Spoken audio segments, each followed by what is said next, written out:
poderia deixar de cumprimentar, né, a juíza que hoje preside esse ato. É um prazer ser presidida por Vossa Excelência.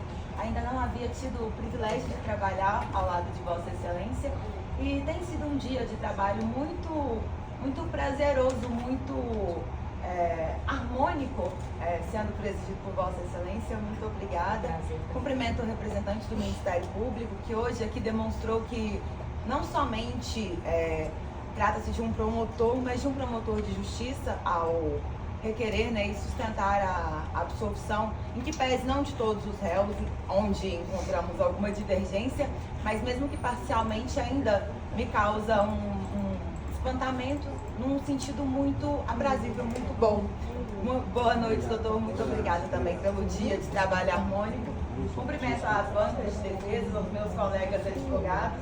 E não poderia deixar de dizer que hoje é um dia histórico na minha carreira de jovem advogada ao compor uma banca, né, ao lado de Fernando Magalhães e Zanoni Júnior, que são dois advogados que eu acompanho desde a época de faculdade. É um momento muito prazeroso também.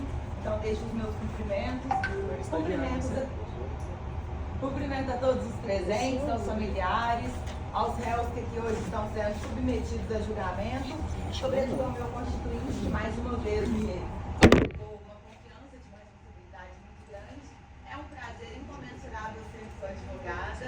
E eu espero que hoje possamos mais uma vez promover justiça na sua vida e que eu possa representar os seus interesses de uma maneira que venha a suprir as suas necessidades, não somente processuais, mas também espirituais, porque eu, melhor que ninguém, sei o quão injustiçado você foi com essas investigações anteriores. E, por último, mas não menos importante, mas de maior importância, cumprimento a Vossas Excelências do Conselho de Sentença, hoje os juízes naturais dessa causa. Hoje tivemos um dia cheio de trabalhos. Imagino e entendo que Vossas Excelências devam estar começando a sentir o peso do cansaço desse dia. Mas Vossas Excelências hoje aqui representam a nata da sociedade de Belo Horizonte. São pessoas idôneas e aptas a julgar essa causa. Então eu peço que, do mesmo modo que Vossas Excelências prestaram e se atentaram a tudo que foi explanado pelo membro do Ministério Público, que também possam absorver tudo que será explanado pelas bancas de defesa, para que hoje possamos promover justiça, não somente com base nas nossas convicções, mas também com base em tudo que vai ser exposto por todos os advogados que aqui passarão para falar sobre os autos dessa ação penal. Muito foi dito aqui sobre os fatos da ação penal, que aconteceu no dia 17, que foi no domingo, que estava acontecendo um churrasco. Então, como isso já foi dito aqui de uma maneira exaustiva, eu não pretendo fazer com que Vossas Excelências tenham que ouvir mais uma vez sobre esses fatos. Mas eu gostaria de trazer um pouco de atenção em face da situação do meu constituinte, o Gilcimar, também conhecido e também chamado e tratado nos autos dessa ação penal enquanto Mamaca. O Gilcimar, ele entra nessa ação penal, e aqui eu trouxe para demonstrar para Vossas Excelências esse volume do processo, porque é muito interessante. Isso aqui é investigação. O Gilcimar, ele não existia nesse processo em nenhum momento. Boletim de ocorrência, ele não foi mencionado. Relatório circunstanciado de ocorrência, ele não foi mencionado.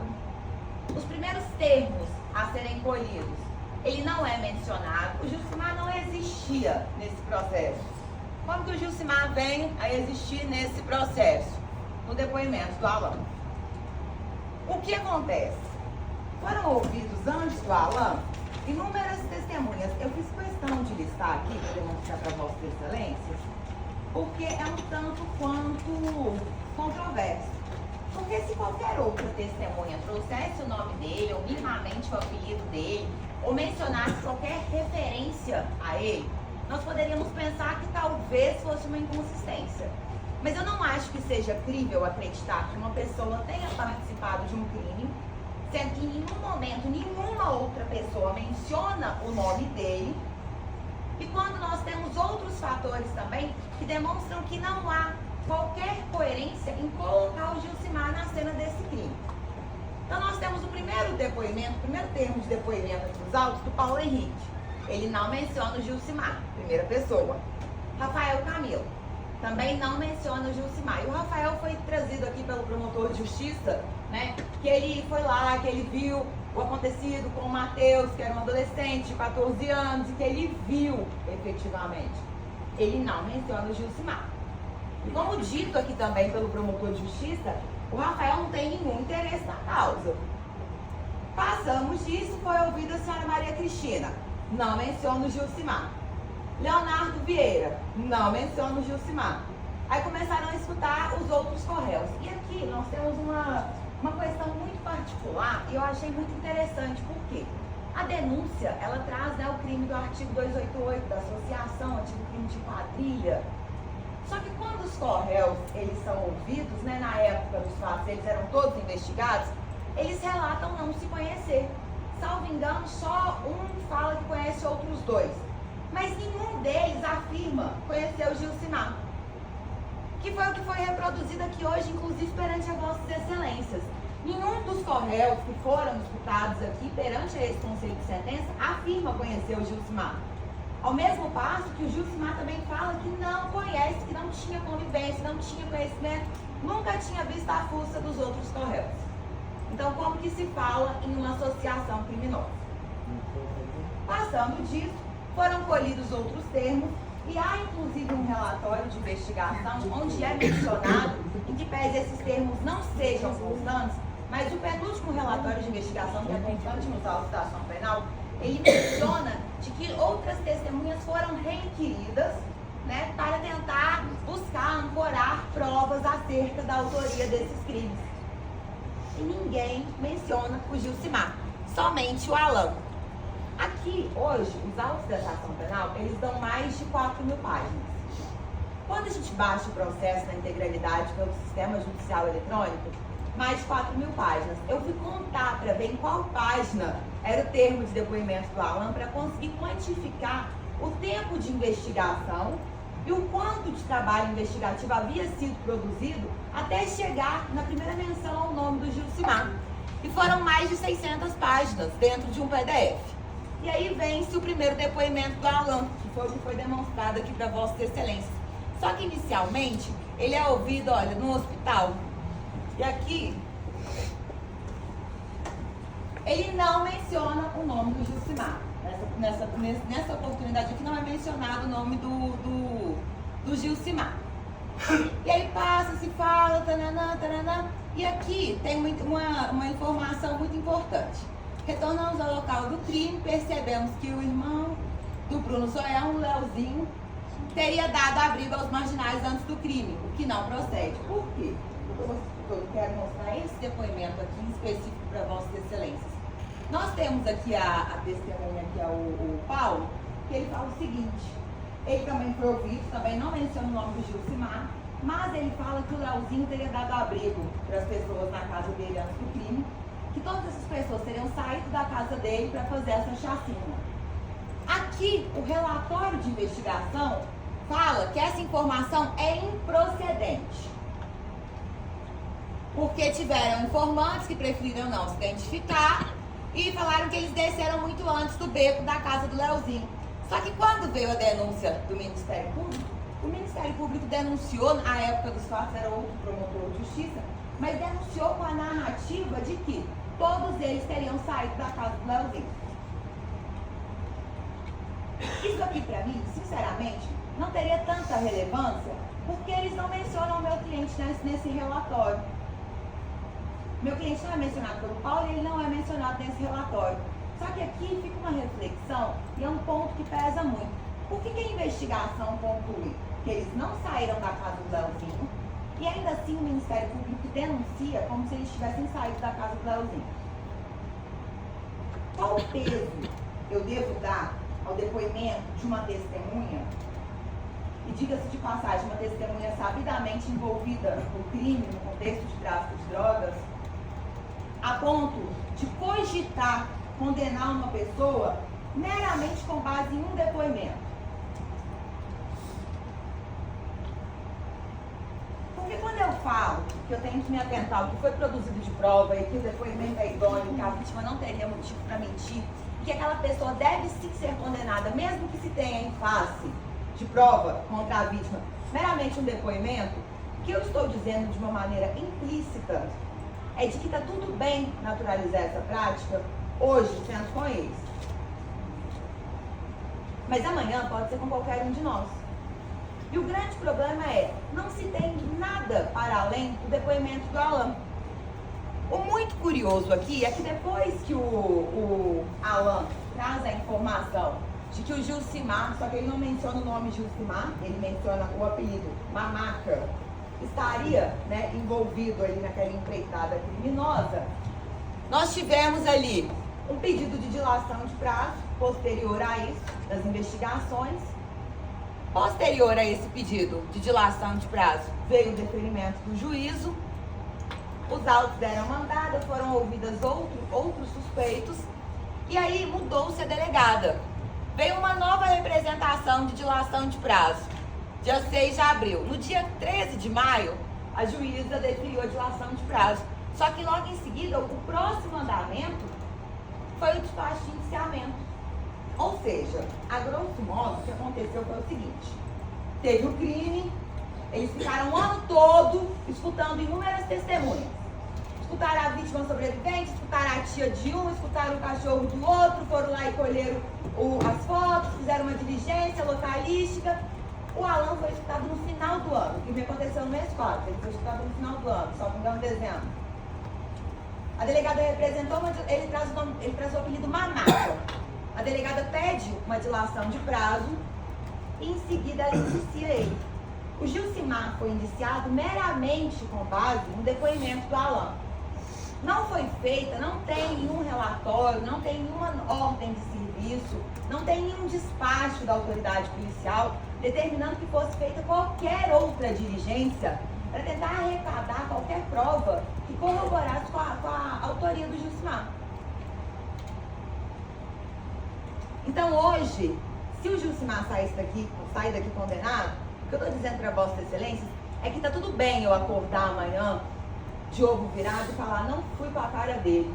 Eu sento no banco de delegacia e falo assim, porque ele tentou me matar. Porque ele quis me bater. E aí, se o senhor vier a ser condenado depois meramente com base no meu depoimento, tá tudo bem. Porque, né, a palavra dada, contrato assinado, aquela coisa, a palavra não faz curva. Quando, na verdade, nós precisamos sim de outras provas, de outros fatores, de outros indicativos que demonstrem que uma pessoa tenha praticado um crime. Sabe por quê? Porque aqui nós estamos lidando com penas que são extremamente altas. E tá tudo bem a pessoa ser condenada quando ela pratica um crime. Ela tem mais é que ser mesmo, porque a justiça tem que ser promovida. Mas eu não posso arriscar jogar a vida de uma pessoa no bueiro e falar que existem erros do judiciário e tá tudo bem, porque afinal de contas tudo tem erro. Só que não é só a vida dele. É a vida do pai, é a vida da mãe, é a vida da família, tem todo um contexto social no entorno dessa história. Esse vídeo eu não vou passar porque já foi passado pelo promotor. E aqui eu trouxe outra inconsistência também para demonstrar para Vossa Excelência porque que nós não podemos levar e acreditar e dar 100% de credibilidade somente a um termo de depoimento. E diga-se de passagem, um termo de depoimento que sequer foi submetido ao contraditório. Mas aqui nós temos outra informação que é inconsistente, que é muito interessante. Por quê? Esse muamba, ele também foi identificado com 100% de certeza. Inclusive até colocaram qual conduta ele teria tido com 100% de certeza. E aí, posteriormente, as investigações concluíram, né, e conseguiram comprovar que à época dos fatos ele estava preso. Foi uma vítima sobrevivente também que identificou o muamba. E ele ficou durante o ano inteiro sendo investigado. Ele ficou o ano inteiro na condição de investigado. E se ele fosse denunciado? Doutora, me permite, a vítima falou que olhou nos olhos dele. Sim. Olhei nos olhos dele, eu tenho absoluta certeza que é ele. Que foi ele, exatamente. Ele estava preso. Os mesmos olhos daquele acidente de avião que eu falei aqui, né? Exatamente. Os mesmos Perfeito, olhos. doutor. Perfeito. Tem os olhos azuis, é igual. Pense. Aí não vamos dar credibilidade, não, porque a vítima sobrevivente não tem motivo para mentir. E aí depois constata de que ele estava preso na época dos fatos. E ainda assim, será que é crível pensar? E aí eu trago uma reflexão para Vossas Excelências com base numa experiência que eu tive. Porque eu antes falava assim, não, é completamente possível você identificar uma pessoa no momento de nervosismo. Você é advogado ou tá estagiando? Eu nunca tinha sido assaltada. E aí toda vez que eu fazia audiência, algum processo de roubo, eu sempre falava assim, reconheceu? Claro que consegue reconhecer. A pessoa te roubou, a pessoa te deu um prejuízo, você não vai reconhecer? Tô fazendo terceiro. Até que um belo dia, dia 26 de setembro do ano passado, eu estava indo comemorar meu aniversário, saí da porta da minha casa no Rio de Janeiro, veio uma moto, desceram os dois motoqueiros da moto, colocaram 2 armas de fogo na minha cara, levaram a chave de presença do carro da minha chefe, meus 2 telefones celulares e o meu maior prejuízo, meu gloss de ouro. Meu telefone eu até entreguei, o gloss eu fiquei segurando. Eu fiquei cara a cara com os 2 assaltantes que inclusive estavam sem capacetes. O momento de nervosismo é tão grande que você não consegue identificar. E olha que aí eu fiquei só na mira da arma. Agora imagina, no meio de um tiroteio, onde nós escutamos aqui que tinha uma ordem para matar quem estivesse na frente. E eu não duvido. Porque mataram um garoto de 14 anos. Como que ele teria parado para olhar nos olhos de um assassino? E sabe o que mais me choca? É que depois desse depoimento do Paulo, que foi um dos primeiros, todas as outras pessoas que eram inquiridas, a polícia, a autoridade policial questionava acerca desse muamba. E ele só foi ser excluído, entre aspas, ele só não foi enviado posteriormente porque se constatou de que ele ele estava segregado naquele período. Mas por que não fez isso preliminarmente? Até por uma questão de economia do dinheiro público, porque nós pagamos isso, nós pagamos imposto. Precisou submeter aquela pessoa a uma investigação judicial, a uma exposição, para depois constatar que ela estava presa.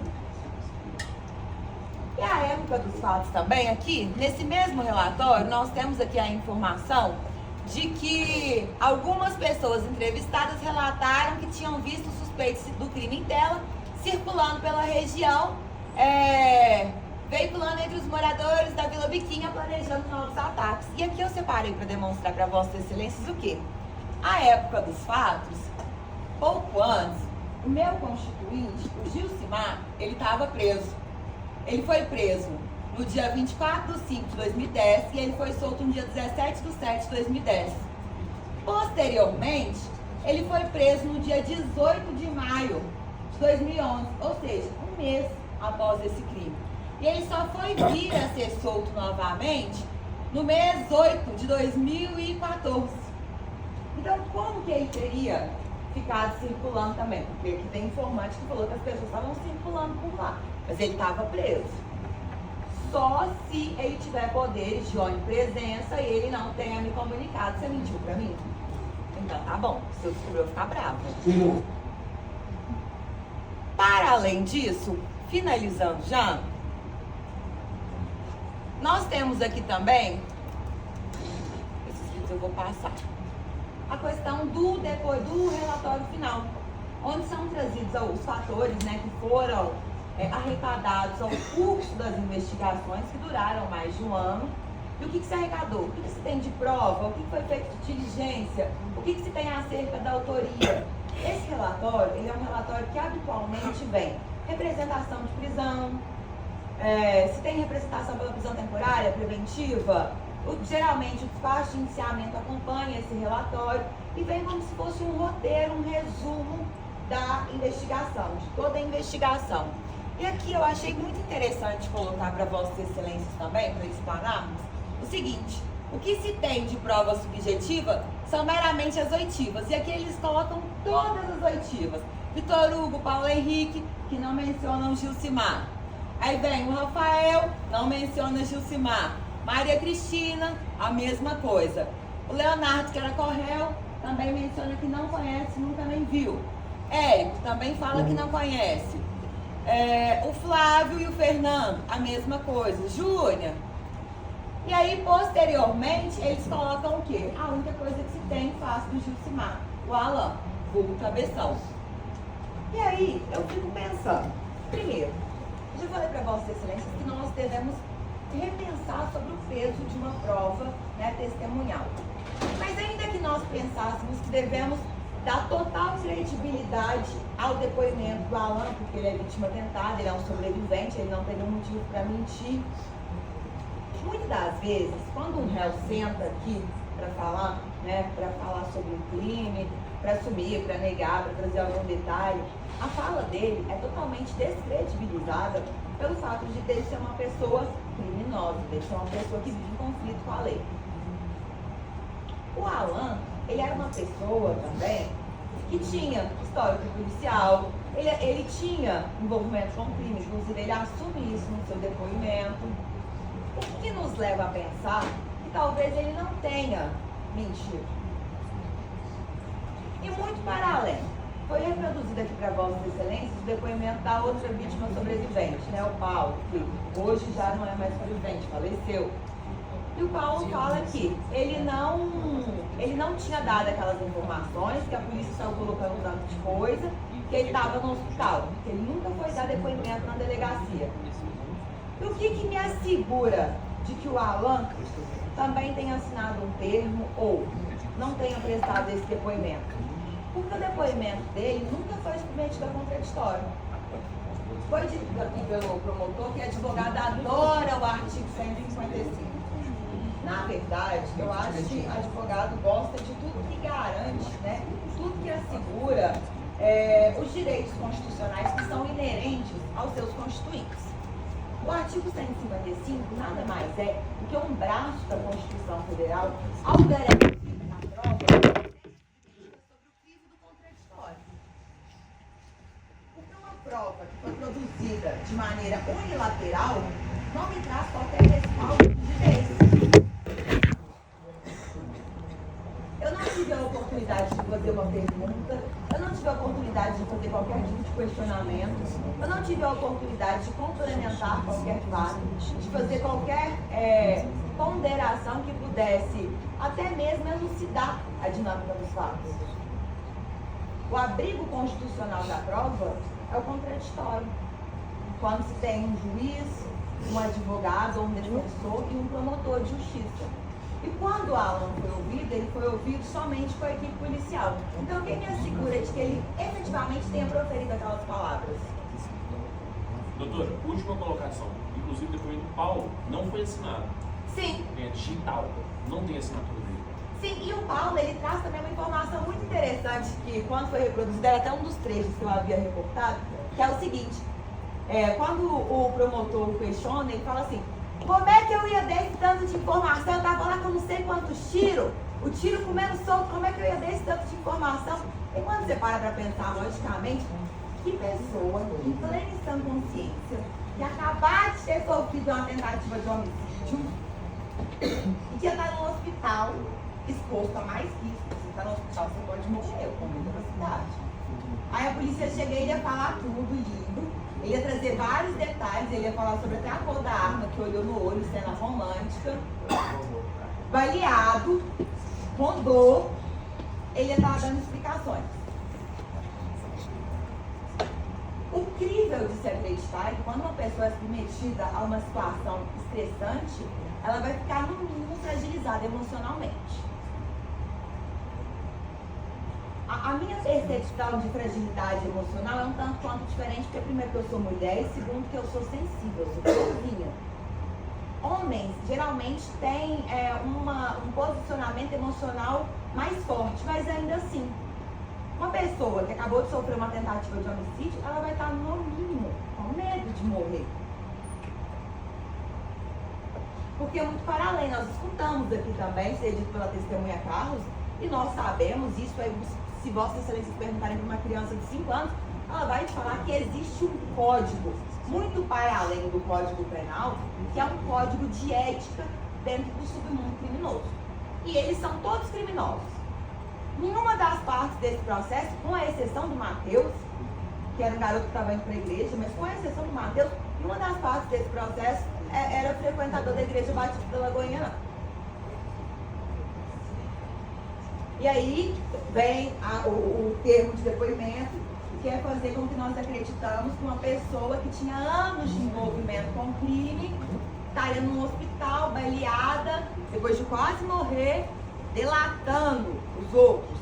Porque foi dito pelo próprio promotor que X9 sofre muita retaliação. X9 tem muro pichado, toma tiro.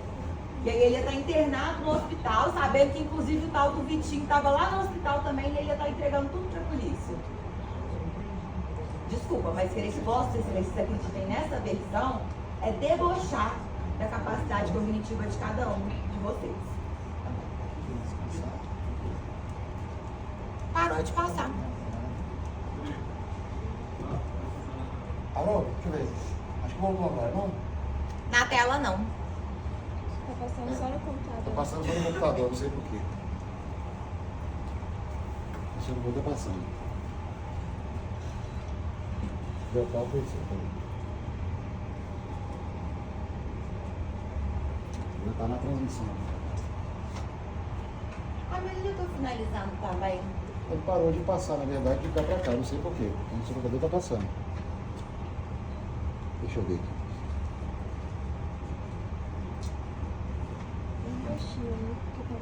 Não sei porquê, aqui tá passando o seu computador. Vou encerrar meramente finalizando então acerca do crime de associação do artigo 288, onde não há que se falar em associação, visto que sequer existia qualquer tipo de vínculo entre as partes. Para me associar com alguém, eu minimamente tenho que conhecer. As advogadas que trabalham comigo, que são associadas a mim, elas minimamente me conhecem. Se perguntar se conhece a Ari, conheço, nunca vi mais chata. Os Correios sequer se conhecem. Então aqui, o pedido da defesa hoje do Gilcimar, hoje caminha no mesmo sentido do pleito ministerial. A defesa pede para que Vossa Excelência, no momento da questação, o primeiro quesito que em face dos crimes de homicídio, tanto tentado, tanto consumados, Vossa Excelência votem que sim, porque a prova de materialidade é indiscutível. Contudo, em face da autoria do Gilcimar, a defesa pede para que Vossas Excelências votem não, porque ele é efetivamente inocente. E muito para além dele ser inocente, não existem provas que possam sustentar um decreto condenatório em face do Gilcimar quanto aos crimes contra a vida. E em face do crime do artigo 288, do crime de associação, a defesa também sustenta e pede para que Vossas Excelências absolvam o Gilcimar, tendo em vista, sobretudo, que ele sequer conhece os correios da ação penal, as outras partes, os outros investigados. E não há que se falar em associação, visto que o que liga hoje o Gilcimar, e não somente hoje, mas desde 2011, quando aconteceram esses fatos, aos correios, é meramente essa ação penal, porque ele nunca foi preso com qualquer um desses correios. Ele não responde qualquer outro processo com eles. Ele não tinha conhecimento. Ele falou que perante a Vossas Excelências de que ele exercia traficância em bairro totalmente distinto ao dos outros correios. Então a defesa hoje pede para que Vossas Excelências absolvam o Gilcimar em face dos crimes, que têm sido a ele imputados. Eu encerro a minha fala, eu agradeço a todos por terem me ouvido, muito obrigada. E devolvo a palavra à banca, ao próximo colega. Sou eu? Vossa Excelência. Foi passado aqui que sim, Vitor Hugo. Ok. Só botar minha parafernália Puxa o aqui. computador para mim.